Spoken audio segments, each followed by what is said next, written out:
There he is, ready for another big day. How you doing, Danny? You ready for a big day, Danny? You see something, Danny?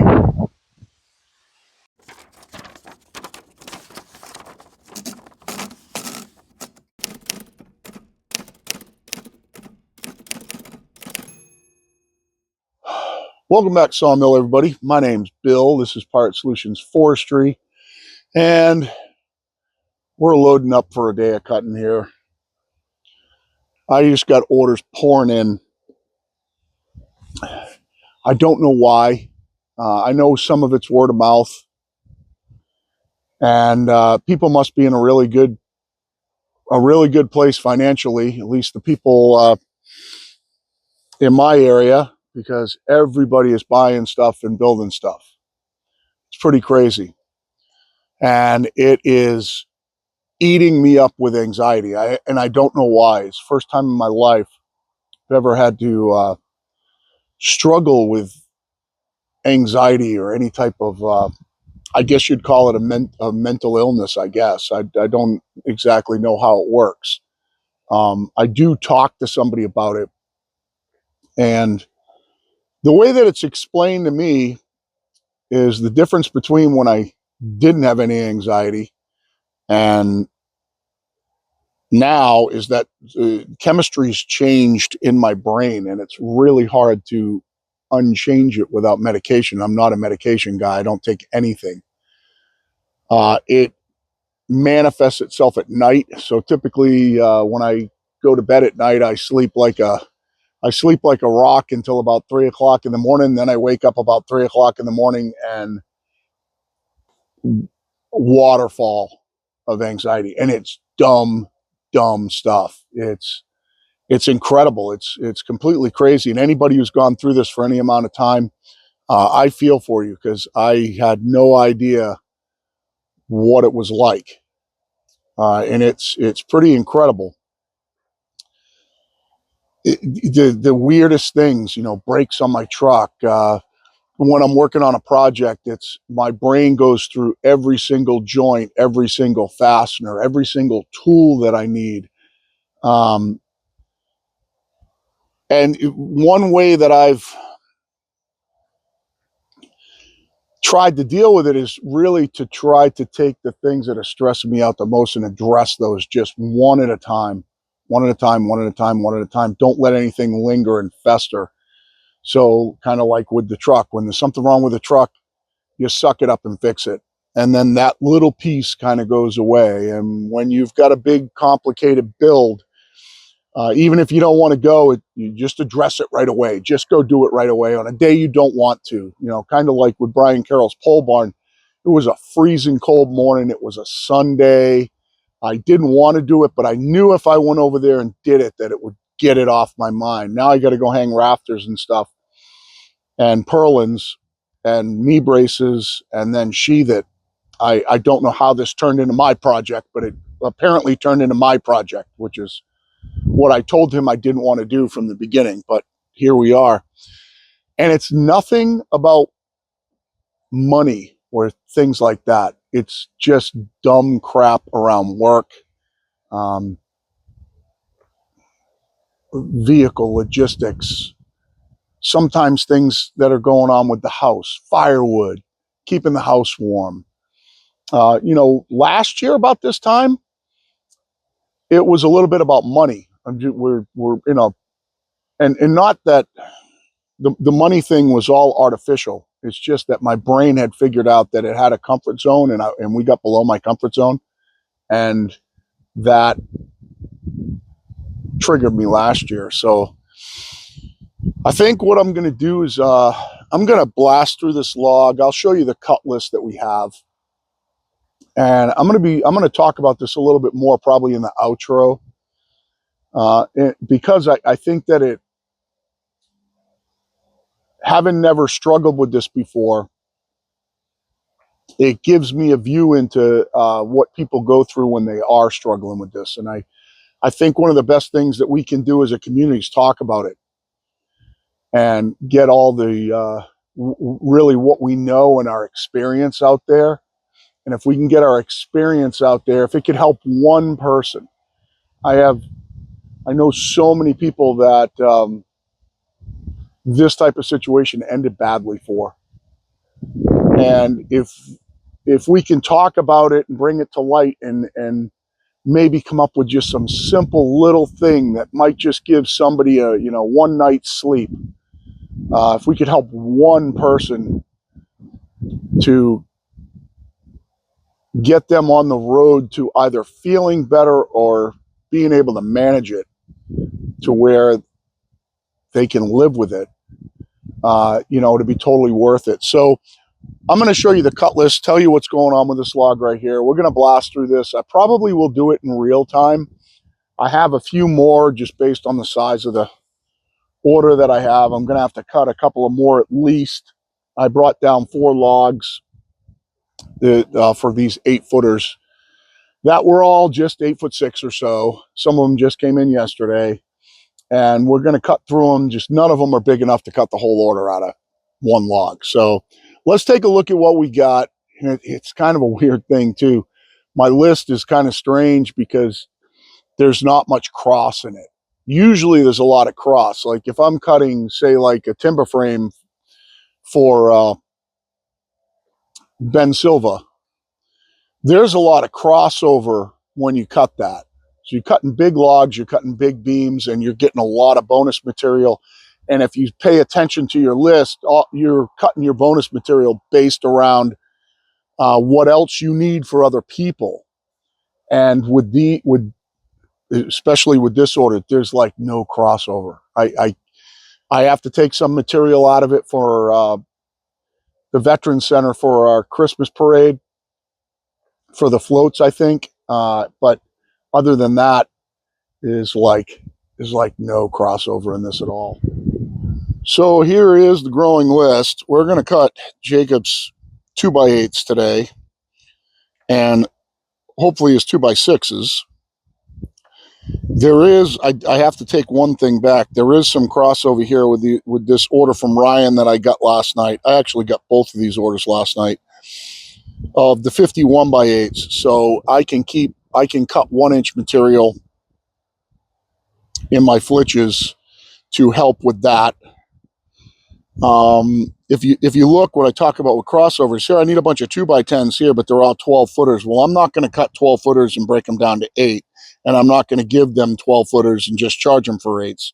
So there's like no crossover here. If these were 8s, I would get a huge log, and I would cut her 2x10s, and I'd also bust out like an 8-inch cant and do my 2x8s as well, or edge off the 2x8s after I got my 10, you know, things like that. But there's no crossover here. That's white oak. That's white oak. That's a weird 1-inch thick oak crotches. This is a customer logs. And there might be some, see, there really isn't. There's some, see, those are 16s, so there's no crossover there unless I mill an 18-foot log and cut them in half. There's really no crossover there. So, and this one order's changing a little bit. I think he's going to go down to 4x4s in this. We're going to see.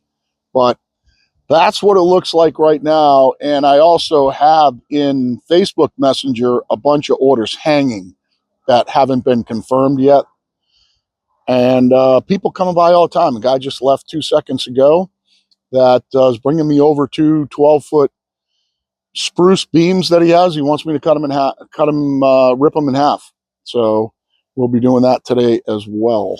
So I gave you that view over there so you can kind of see the sawdust shooting out. I think I'll just cut this apart in real time. I might fast forward through the rolls, but pretty simple process. This is going to be a standard 8-inch cant mill job right here at 4/4. Actually, I'm gonna cut them in inches instead of cutting them a full 8/4 thick. I'll cut them 1 7/8. So I'm going to mill through that cant in inches. As long as it's 8 inches wide, we're all good.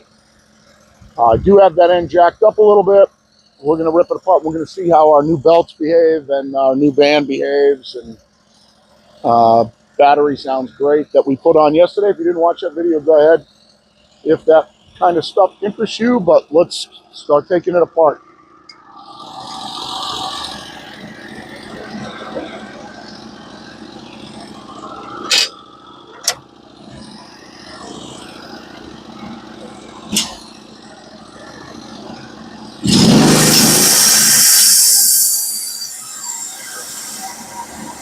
So that's a 12 and a half. I'm going to come up to 13 and 5/8 and take my top off right there and get one 1-inch thick switch out of it.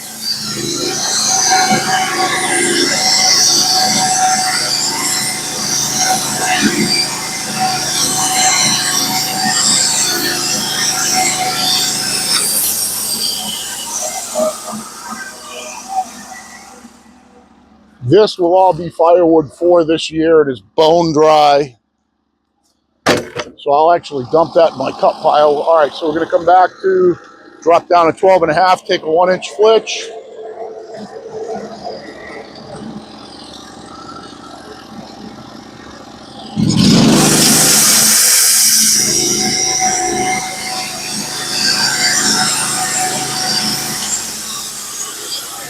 Yeah, my water's not facing my band here, sorry.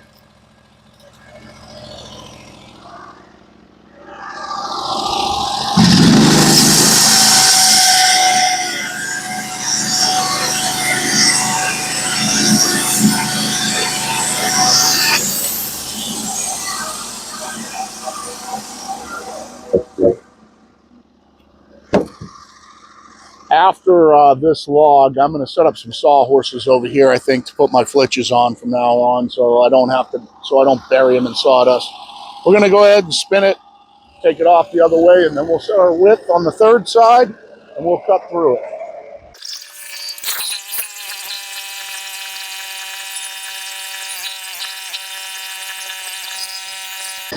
All right, looks pretty good right there. We're going to end up somewhere around that 12 and a half thing where we started last time.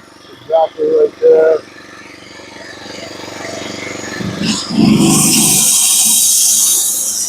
I'm going to come up to 13 and 5/8, do the same thing. Just works out that way.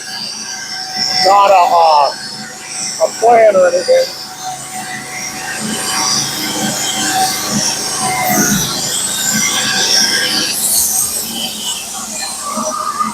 It's not like mapped out. It's just worked out that way.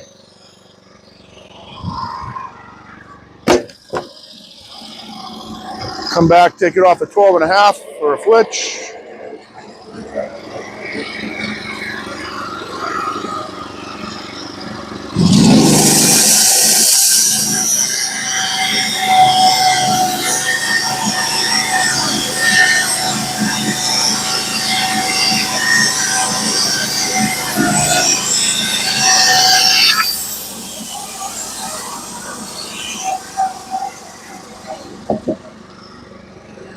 Mill is cutting beautiful. Let's flip it and set our width.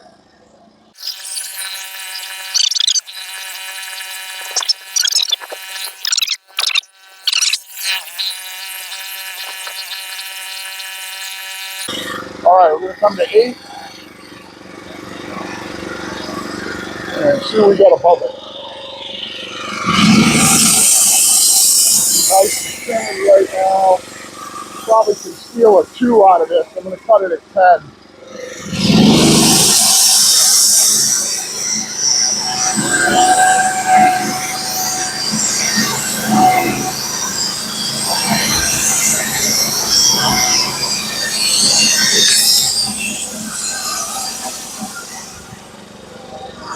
This will end up being a 2x6.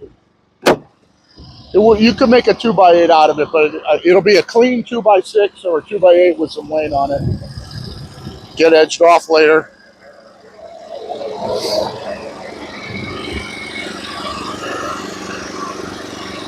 Cut it at 8.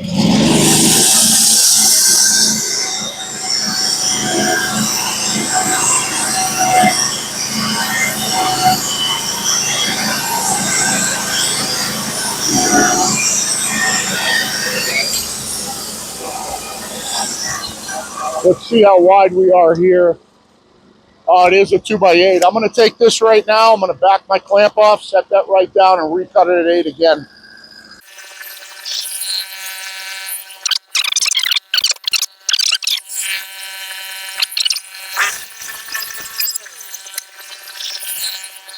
One. Now we'll stand this thing up and we'll cut it out on inches. All right, let's see what 10 looks like. That's it. So we're going to get 5. We get 6 out of this one.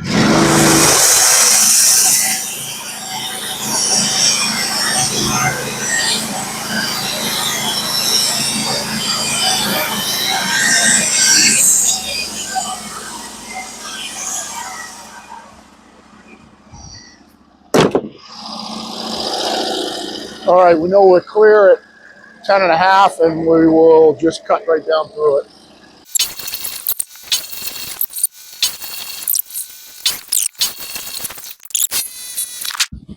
I'll throw this one right back on top so I don't have to get out of the bobcat when I come to grab it. 6. If we got one more log and did exactly the same thing, we'd have our 12. That would be awesome.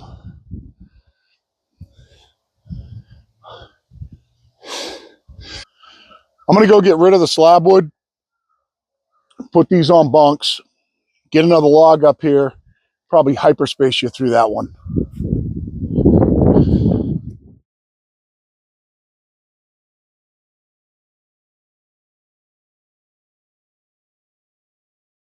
So this one might end up being 2x6s. I'm not sure yet. Let's take a look at what we got going on here. Oh, tight there too again. Got to roll this log this way in a minute. So it's 15, so it's going to make 8s. 15 high. So it'll make 8s. If I can get this nice and level, we'll be better off. Let's use 7.5. Come out 4. 7.5. Let's come up 4. Somewhere there. Let's see where we're at here. It kind of wants to sit funny. It's like the same size as the other logs. 17 high there. It's only 15 here. That needs to come up a little bit just to get us in the ballpark. All right, let's cut it apart. I'll let you watch this one too, but I'll do some more fast forwarding in this. Let's see how close it is to the other log at the 12.5-ish. It's exactly the same size. 12.5. There's no 2x above it, so let's go to 13 5/8 and rip it off right there.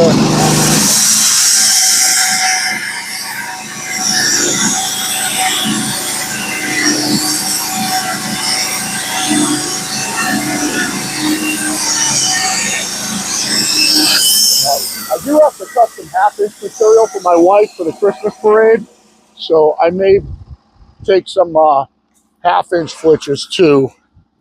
She wants to be able to bend them for making a plane or something. Okay, we'll come back, we'll cut it 12.5. I have a feeling we could use all the barn board we could get.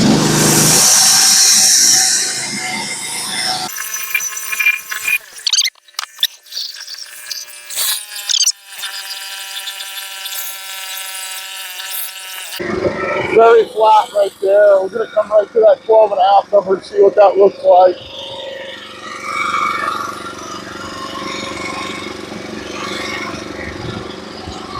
It's going to be 12, it looks like.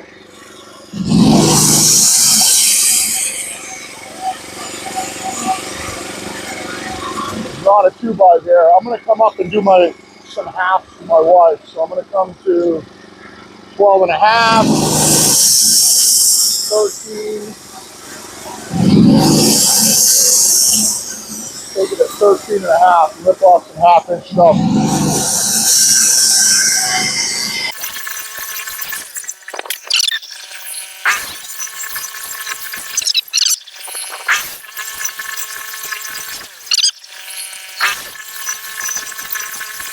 Get this material off the mill, someplace where it's safe.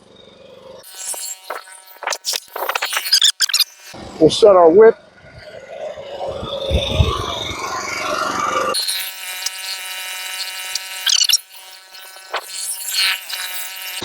All right, let's see what 8 looks like.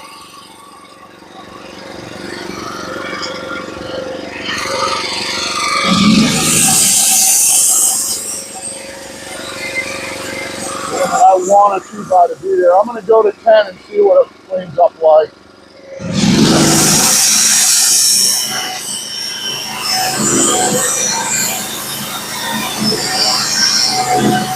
Oh, it's going to be close. Nope, ain't going to happen. Ain't going to happen.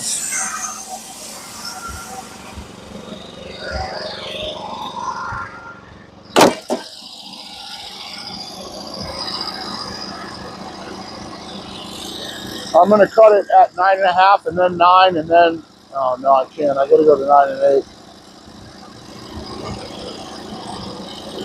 All right, let me get some more half-inch material out of this, or 3/8 material. So I'm going to make a mark at 9 and 8.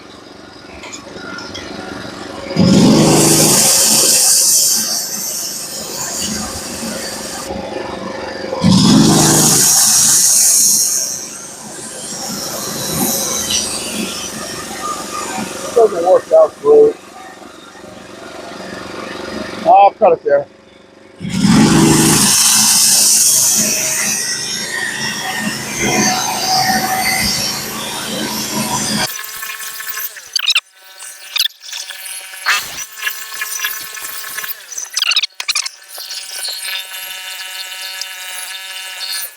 All right, let's see if we can do it at 10. Hopefully we'll get 5 of them.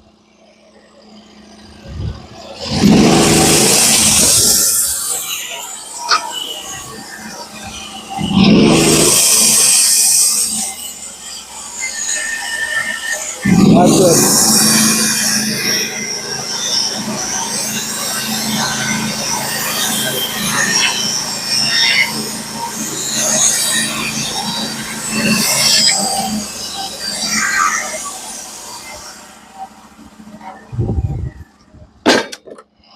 And let's just mow down through it.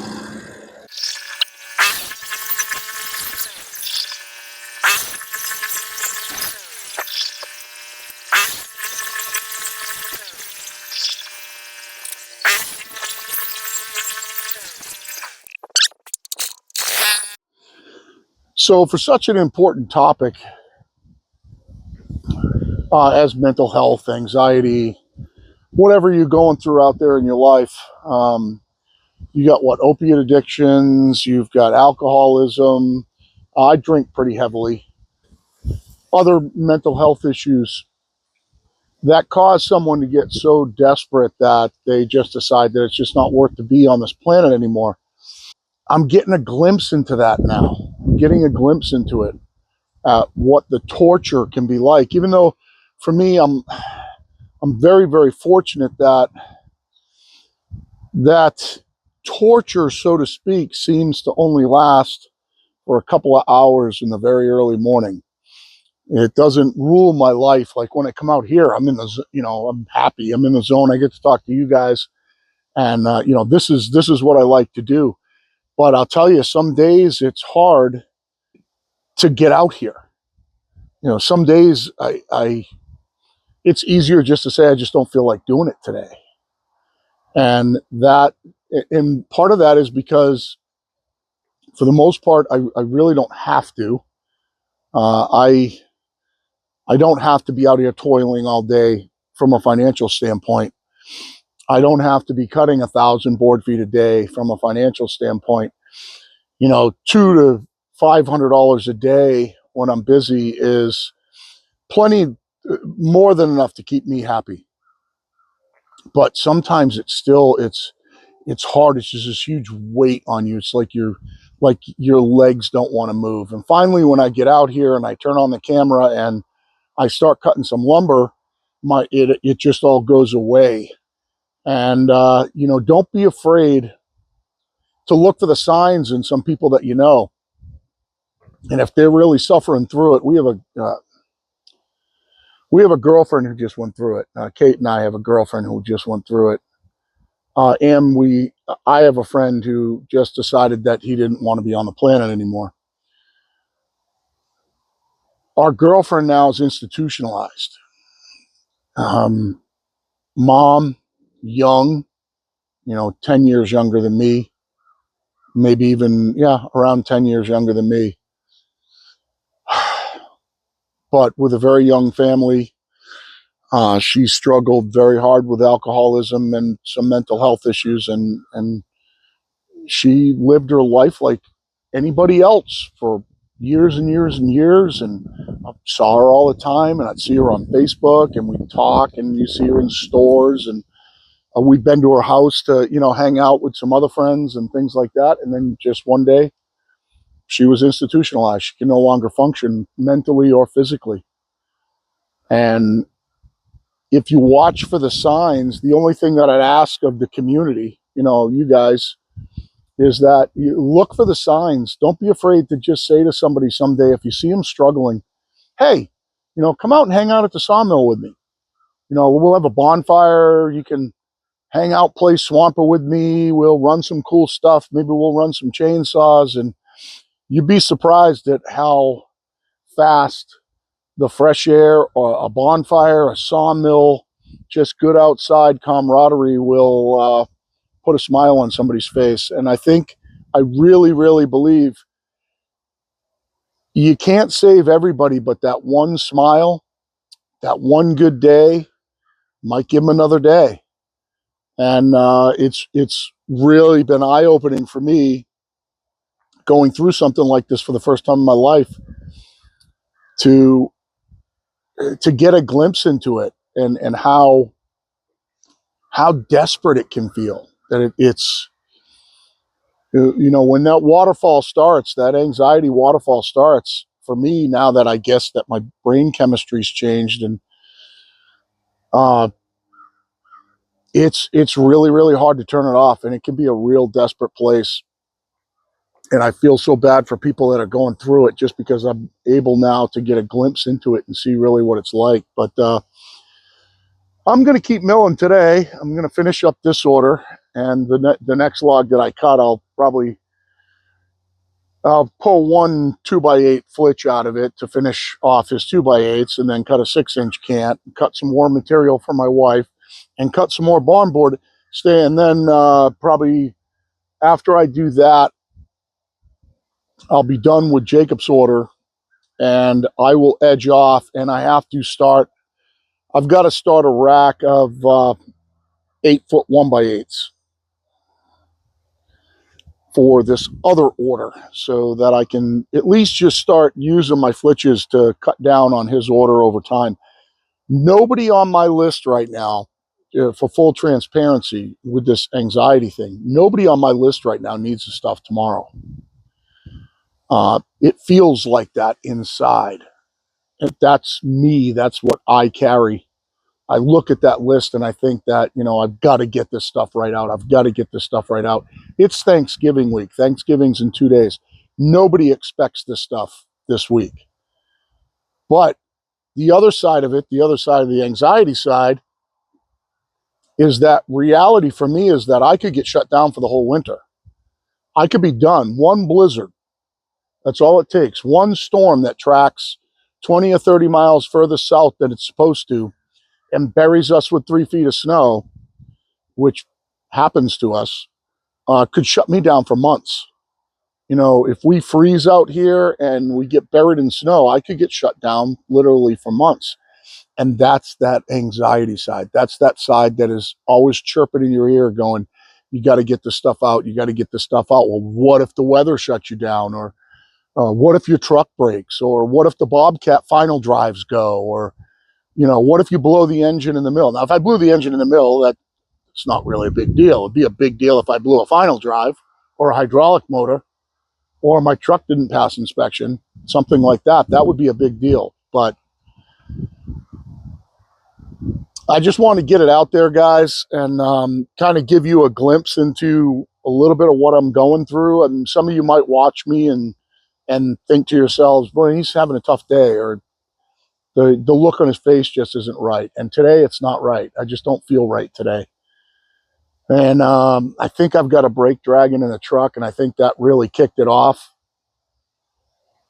The night before last, I slept like a rock after putting up Brian's pole barn structure on Sunday. That took a huge load off me, and then I slept great that night. And then with the brake dragging yesterday, now I think it sent me back over the edge again. So here we are. But make sure, guys, that you leave a comment. Let us know what your experiences are. Give me a thumbs up or a thumbs down if you don't like it.